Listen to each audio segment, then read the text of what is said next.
Good morning प्यारे विद्यार्थियों। पिछली क्लास में अपन ने उपकला उत्तक की बात की थी। आज अपन बात करते हैं बेटा किसकी, कनेक्टिव टिश्यूज की।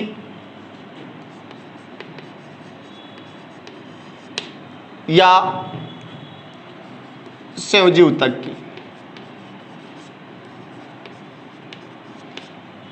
उपकला उत्तक और संयोजी उत्तक का वैसे अपन ने जूनियर क्लास में अध्ययन भी किया था, आपको याद आ रहा था, लेकिन थोड़ा सा अपन फिर भी इनके बारे में पढ़ते हैं क्योंकि ये टिश्यू बार बार अपने सिलेबस में अब आगे अपन जो फिजियोलॉजी, ह्यूमन फिजियोलॉजी पढ़ेंगे उसमें आएगा।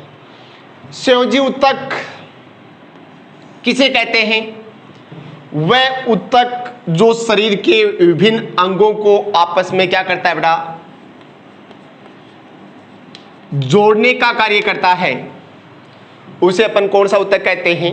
संयोजी उत्तक कहते हैं। वह उत्तक जो शरीर के विभिन्न अंगों को जोड़ने का कार्य करता है उसे अपन कहते हैं संयोजी उत्तक। अब संयोजी उत्तक शरीर के विभिन्न भागों को जोड़ने के साथ साथ बेटा क्या करता है? संयोजी उत्तक शरीर को सहारा प्रदान करता है, जिसके कारण इसे आलंबी उत्तक या सपोर्टिंग टिश्यूज भी कहते हैं। कनेक्टिव टिश्यूज या संयोजी उत्तक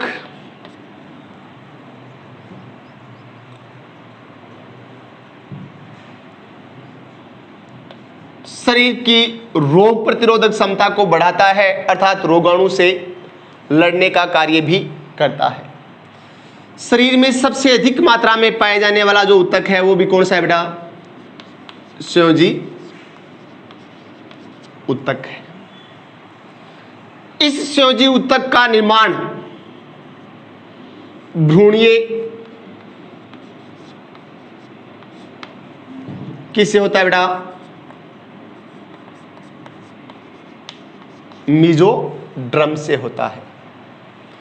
अब भ्रूणीय मेसोडर्म से जितने भी उत्तक बनते हैं उसे अपन कहते हैं बेटा मेसेनकाइमा। क्या कहते हैं? मेसेनकाइमा। वही एम्ब्रियोनिक डेवलपमेंट के दौरान गेस्टुला स्टेज में 3 जनन स्तर बनते हैं। कौन कौन से बेटा? Ectoderm, endoderm and mesoderm. अब जो कनेक्टिव टिश्यूज है उस कनेक्टिव टिश्यूज का निर्माण किससे होता है बेटा? मेसोड्रम से। आगे अपन जो जूलॉजी में ह्यूमन रिप्रोडक्शन वाला लेसन पढ़ेंगे उसमें एक चार्ट है, उस चार्ट को याद करने में कई कठिनाई आती है और कठिनाई में यह रहता है कि शरीर का कौन सा भाग एक्टोड्रम से बनता है, कौन सा भाग मेसोड्रम से बनता है, कौन सा भाग एंडोड्रम से बनता है। अब उसको याद रखने के लिए शरीर में जहां जहां कनेक्टिव टिश्यूज बनता है या पाता है उस संपूर्ण भाग का निर्माण किससे होता है बेटा? भ्रूणीय मेसोड्रम से होता है। तो ध्यान रखने में किसी प्रकार की दिक्कतें नहीं आएगी। अब मेसोड्रम है क्या, सॉरी कनेक्टिव टिश्यूज क्या है? तब अपन ने कहा हुआ है उत्तक जो शरीर के विभिन्न अंगों को आपस में जोड़ने का कार्य करता है उसे अपन संयोजी उत्तक कहते हैं। ये शरीर को सहारा प्रदान करता है जिसके कारण इसे आलंबी उत्तक भी कहते हैं। इसके साथ इस उत्तक का निर्माण भ्रूणीय मेसोड्रम से होता है। अब अपन बात करें बेटा किसकी? स्ट्रक्चर ऑफ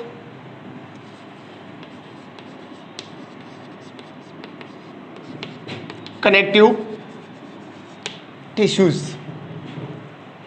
संयोजी उत्तक की संरचना की दृष्टि से जो संयोजी उत्तक है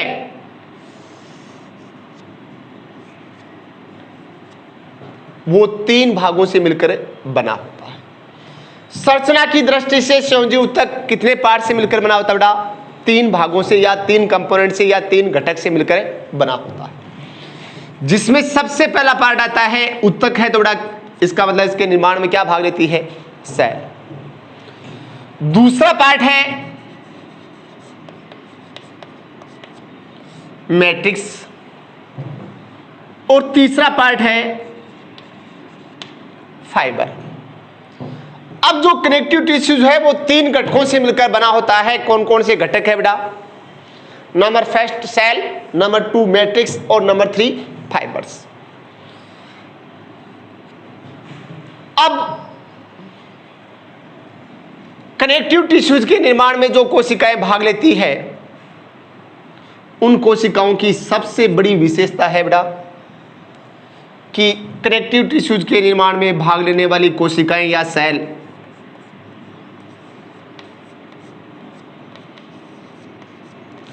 दूर दूर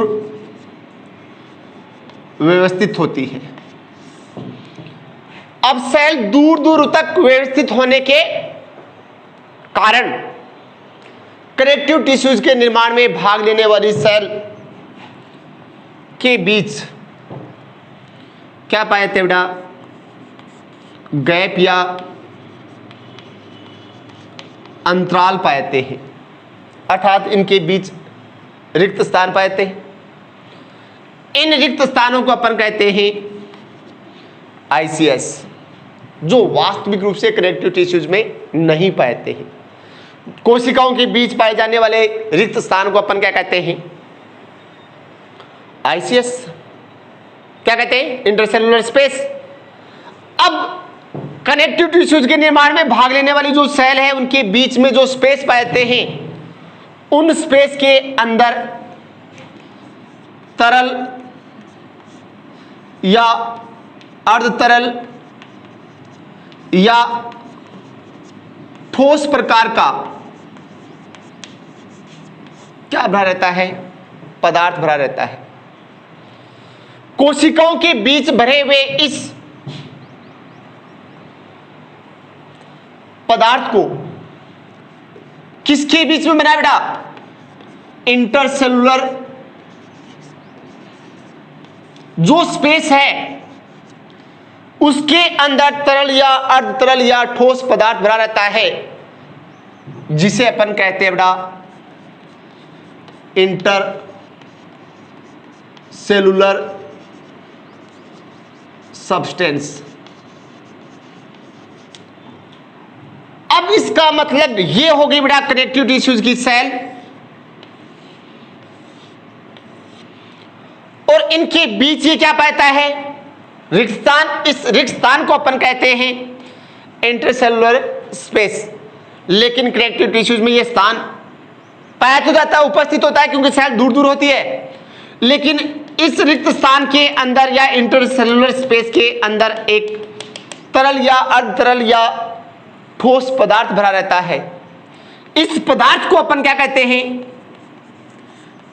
इंटर सेलुलर सब्सटेंस, जिसके कारण ये रिक्त स्थान है भर जाते हैं। अब इंटरसेलुलर स्पेस में भरा हुआ जो ये इंटरसेलुलर सब्सटेंस है, यही क्या कहलाता है बेटा? मैट्रिक्स कहलाता है। जो कौन सी अवस्था में हो सकता है? तरल अवस्था में हो सकता है, अर्धतरल अवस्था में हो सकता है, या कौन सी अवस्था में हो सकता है बेटा? ठोस अवस्था में हो सकता है, जिसके निर्माण में प्रोटीन, लिपिड या अन्य प्रकार के अनेक प्रकार के कार्बनिक या अकार्बनिक लवण भी क्या करते हैं बेटा? भाग लेते हैं। तीसरा पार्ट क्या है? फाइबर्स। अब जो मैट्रिक्स है, मैट्रिक्स का अर्थ क्या था? कनेक्टिव टिश्यूज के निर्माण में भाग लेने वाली सेल्स के बीच में गैप आता है। उन गैप के अंदर एक सब्सटेंस जो तरल अर्धतरल या ठोस अवस्था में होता है, उसे अपन ने इंटरसेलुलर सब्सटेंस। इस इंटरसेलुलर सब्सटेंस को ही अपन क्या कहते हैं? मैट्रिक्स। जबकि इससे पहले अपन ने कौन सा टिश्यूज पढ़ा था? तो अपन ने उपग्ला ऊतक पढ़ा था। उपग्ला ऊतक के निर्माण में भाग लेने वाली सेल्स टाइडली अरेंज होती है। टाइडली अरेंज होने के कारण उनके बीच इंटरसेलुलर स्पेस भी नहीं पाता है, और इंटरसेलुलर स्पेस नहीं होने के कारण इंटरसेलुलर सब्सटेंस भी नहीं होता है, अर्थात मैट्रिक्स नहीं होता है। अब उस मैट्रिक्स के अंदर प्रोटीन प्रकृति के या प्रोटीन के बने हुए तंतु पाए जाते हैं। ये तंतु इस कनेक्टिव टिश्यूज को या तो क्या प्रदान करते हैं बेटा, दृढ़ता प्रदान करते हैं, या क्या प्रदान करते हैं बेटा, लचकता प्रदान करते हैं। सीधा याद रखना है, टिश्यूज है इसका मतलब उसके निर्माण में क्या भाग लेगी बेटा, सेल्स भाग लेगी। कनेक्टिव टिश्यूज के अगर स्ट्रक्चर या इसकी एनाटॉमी की बात करें तो उसमें 3 घटक या कंपोनेंट्स पाते हैं, जिनमें पहला बात आ गई बेटा सेल्स। किसी भी प्रकार की सेल्स हो,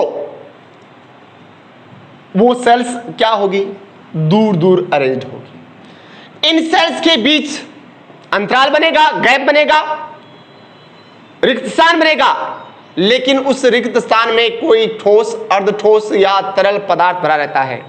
उस पदार्थ को अपन कहते हैं इंटरसेलुलर सब्सटेंस, या क्या कहते हैं बेटा, मैट्रिक्स। जो प्रकृति में तो कैसा हो सकता है, तरल हो सकता है, अर्ध तरल अवस्था में हो सकता है, या ठोस अवस्था में हो सकता है। जबकि दूसरी तरफ याद रखना है, ये मैट्रिक्स अलग अलग कंपोनेंट्स के बना होता है, अर्थात जिसमें जल भी पाता है, कार्बनिक पदार्थ भी पाते हैं, अकार्बनिक पदार्थ भी पाता है, प्रोटीन भी पाता है, लिपिड भी पाया जाता है, तो कार्बोहाइड्रेट भी पाता है, तो आयंस भी पाए जाते हैं। जो प्रकृति में क्या हो सकता है, तरल अवस्था में, अर्ध तरल अवस्था में, या ठोस अवस्था में हो सकता है। तीसरा कंपोनेंट क्या है कनेक्टिव टिश्यूज का, वो है फाइबर्स। जो मैट्रिक्स है कनेक्टिव टिश्यूज की, उस मैट्रिक्स टिश्यूज में प्रोटीन के बने हुए क्या पाते हैं बेटा, फाइबर्स पाते हैं। ये फाइबर्स क्या करते हैं, या तो उस कनेक्टिव टिश्यूज को क्या प्रदान करते हैं बेटा, लचकता प्रदान करते हैं, या उसको क्या प्रदान करते हैं, दृढ़ता प्रदान करते हैं। अब कनेक्टिव टिश्यूज में पाए जाने वाले जो फाइबर्स हैं वो प्रोटीन के बने होते हैं, और उन्हें कितने पार्ट्स में डिवाइड किया जाता है, 3 पार्ट्स में। अर्थात कनेक्टिव टिश्यूज में पाए जाने वाले जो प्रोटीन प्रकृति के फाइबर्स हैं, इन्हें 3 भागों में विभाजित किया जाता है। Number first,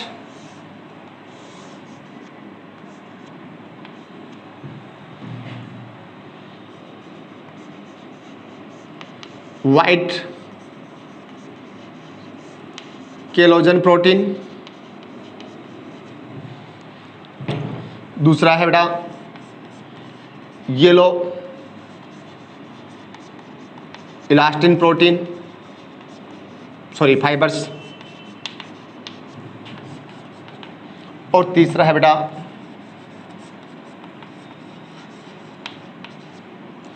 reticulin fibres. अब जो व्हाइट केलोजन फाइबर्स है, ये रिबन के समान कैसे होते हैं बेटा, लंबे, मोटे, रेखित प्रकार के होते हैं। अब व्हाइट केलोजन जो फाइबर्स हैं वो रिबन के समान लंबे, मोटे, रेखित प्रकार के होते हैं। साथ में सदैव ध्यान में रखना बेटा कैसे होते हैं, ऐसाखित, और ऐसाखित होने के साथ साथ किसके बने होते हैं बेटा, सफेद रंग के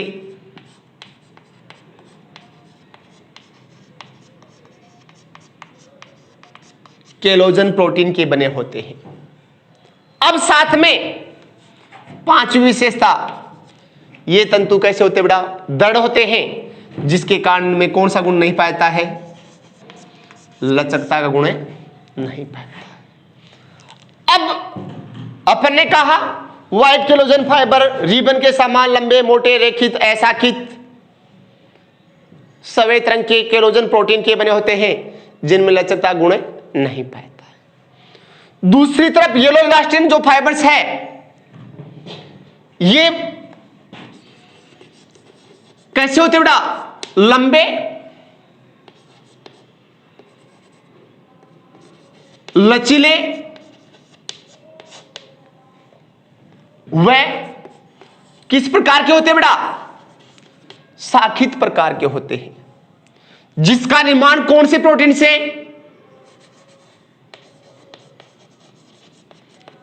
इलास्टिन प्रोटीन से होता है।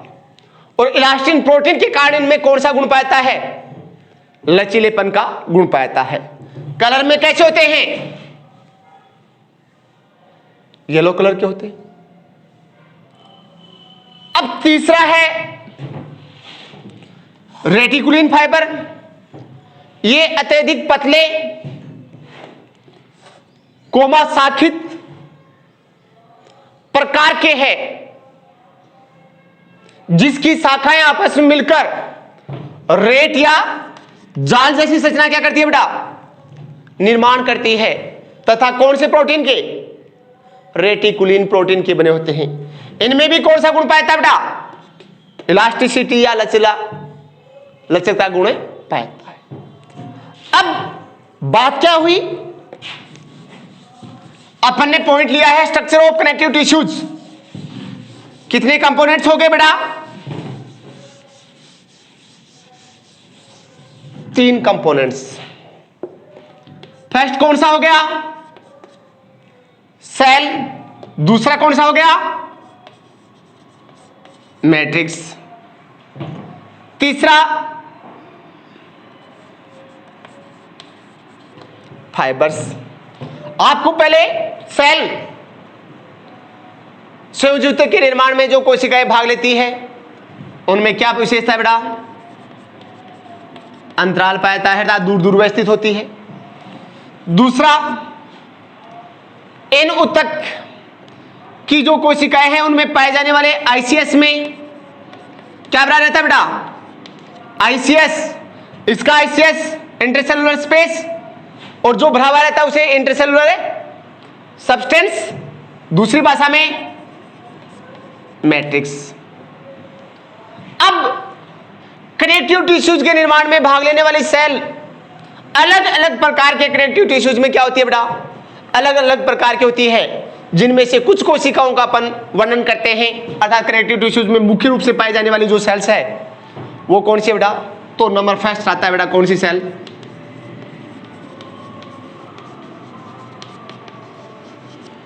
अब अपन यूं कह सकते हैं कनेक्टिव टिश्यूज में पाई जाने वाली जो सेल, सभी सेल्स है वो समान प्रकार की ना होकर बेटा क्या होती है?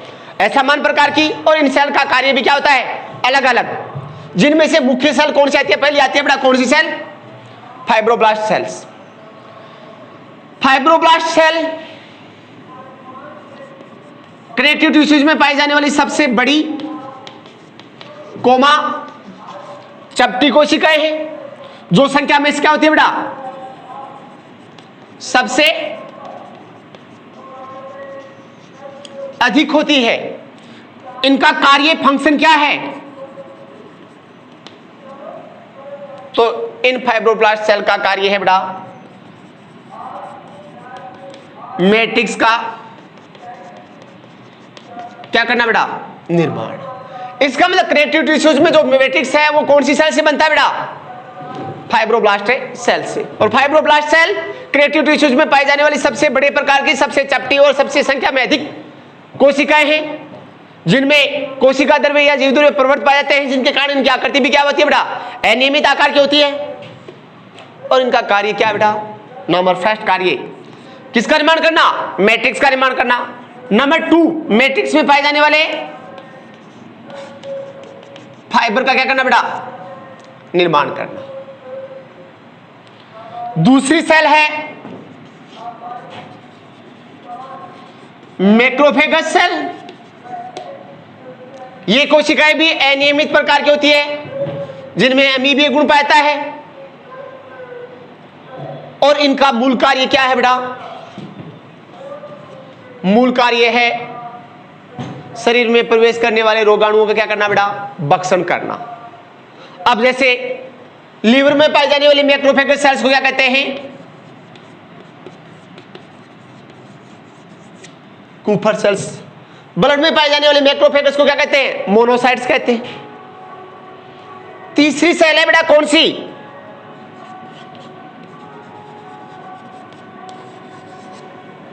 Mast cell. तीसरी कौन सी है? Mast cell. ये नियमित आकार की कोशिका है जिनके द्वारा मुख्य रूप से कितने प्रकार के पदार्थ बताए थे आपको? 3 प्रकार के पदार्थ का स्राव होता है। नंबर फर्स्ट कौन सा बताया था बेटा? हिपेरिन, दूसरा हिस्टामिन, तीसरा बेटा सीरोटोनिन। 3 प्रकार के पदार्थों का स्राव क्या होता है बेटा? स्राव होता है। हिपेरिन किसका कार्य करता है? प्रतिस्कंदक या एंटीकोगुलेंट का कार्य करता है। प्रतिस्कंदक क्या होता है? स्कंदन का अर्थ होता है रक्त का थक्का बनना।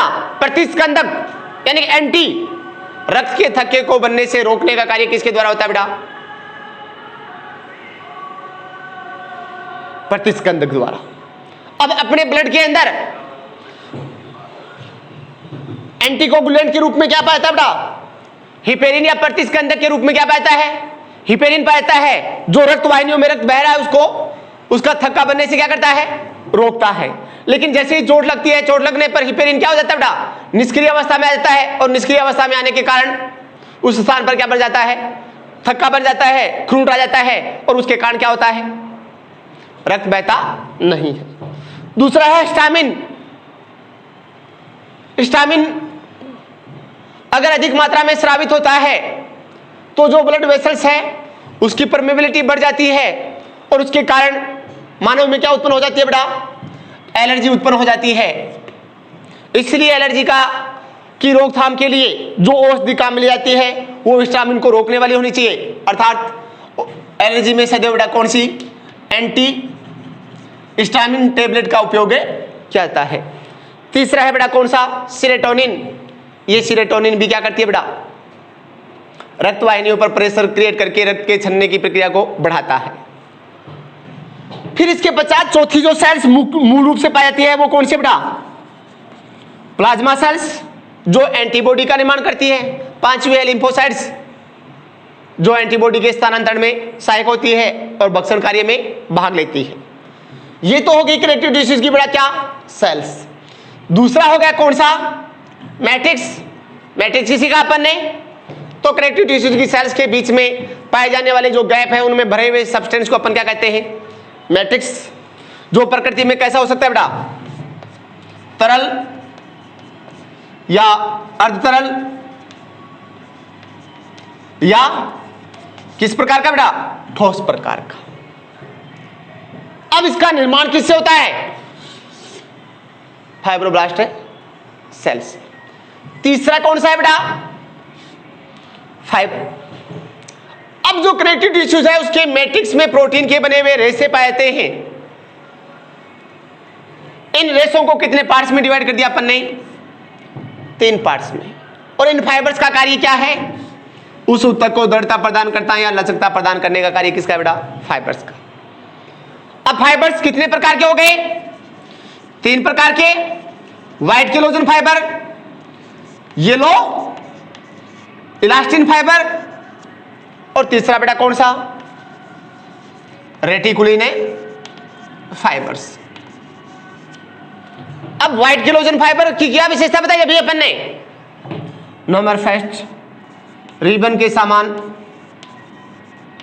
लंबे व मोटे होते हैं। दूसरा बेटा अशाखित होते हैं। तीसरा रेखित प्रकार के होते हैं। चौथा किस कलर के होते हैं? सफेद कलर के। 5वीं विशेषता कोलेजन प्रोटीन के बने होते हैं। छठा दृढ़ होते हैं, जिसके कारण इनमें क्या उत्पन्न नहीं होती है बेटा? लचकता उत्पन्न नहीं होती है। इसलिए ये टिश्यूज कनेक्टिव टिश्यूज, ये फाइबर्स कनेक्टिव टिश्यू क्या करते हैं बेटा? दृढ़ता प्रदान करते हैं। येलो इलास्टिन प्रोटीन, ये भी क्या होते हैं बेटा? लंबे। दूसरी विशेषता शाखित। तीसरी विशेषता कौन से प्रोटीन के बने होते हैं? इलास्टिन प्रोटीन के बने होते हैं। कलर में कैसे होते हैं? येलो। कार्य क्या है? लचकता प्रदान करना। फिर है रेटिकुलिन फाइबर, ये पतले होते हैं, शाखित होते हैं, शाखाएं मिलकर जालनुमा संरचना का निर्माण करती है। और कौन से प्रोटीन के बने होते हैं बेटा? रेटिकुलिन। कौन सा गुण पाता है? लचकता गुण पाता है। ये हो गया बेटा आपके पास structure of a connective tissues.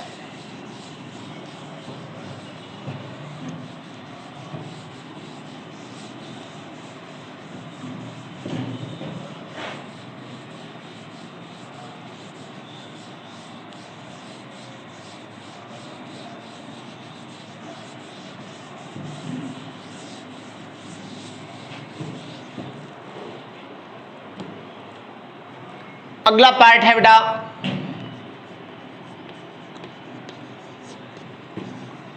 Type of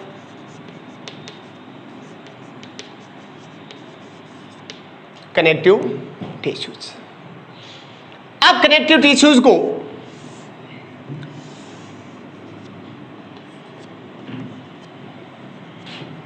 किसके आधार पर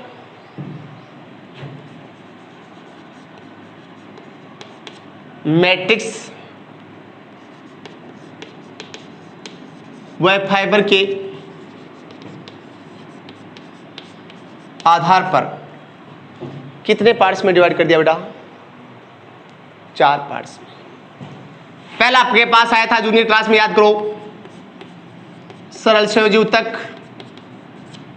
दूसरा था बेटा संघन तंतु में संयोजी ऊतक। तीसरा कौन सा था बेटा?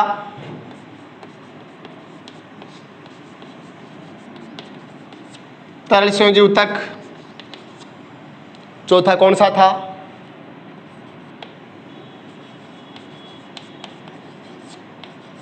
कंकालीय संयोजी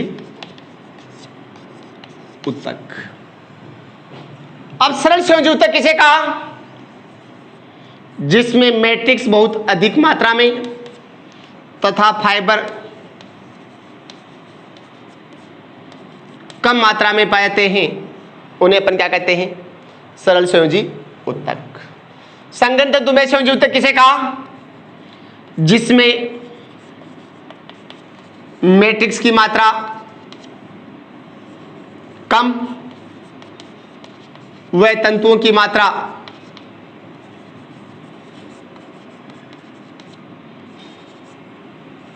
अत्यधिक होती है, उसे क्या कहते हैं?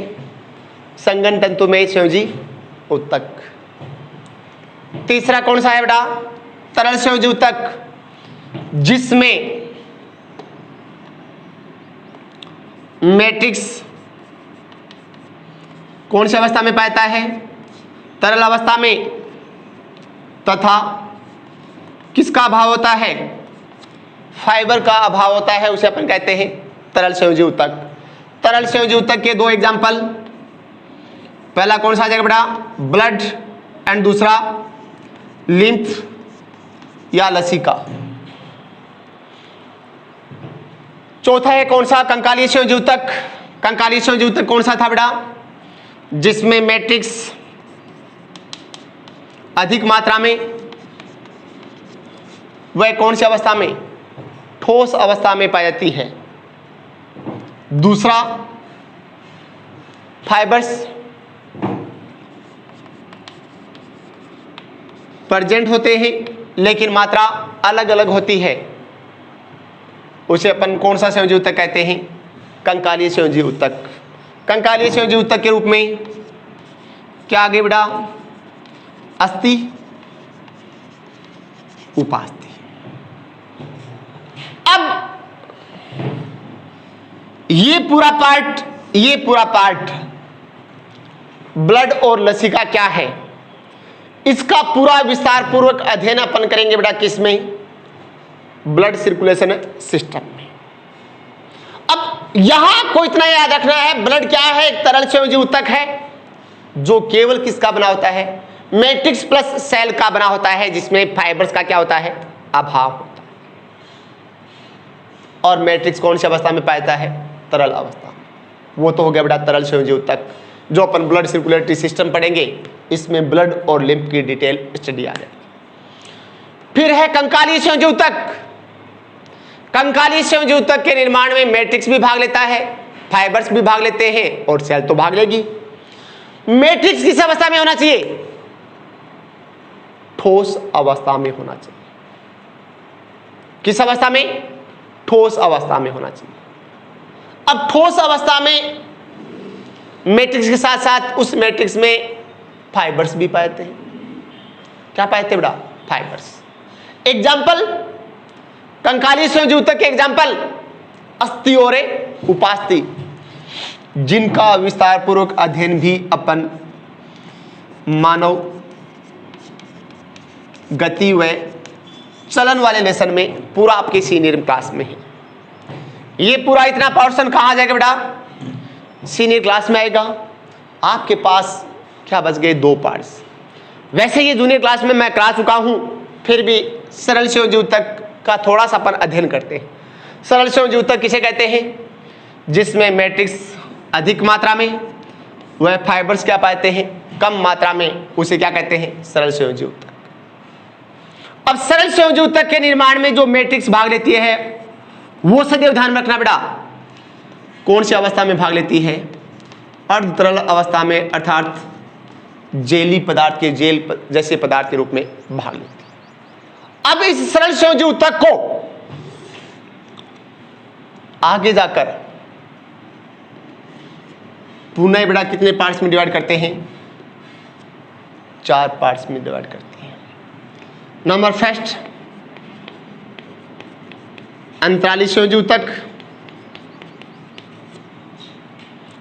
Number 2,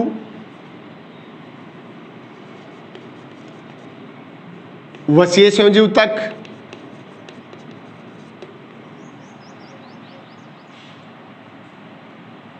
number 3, pigmented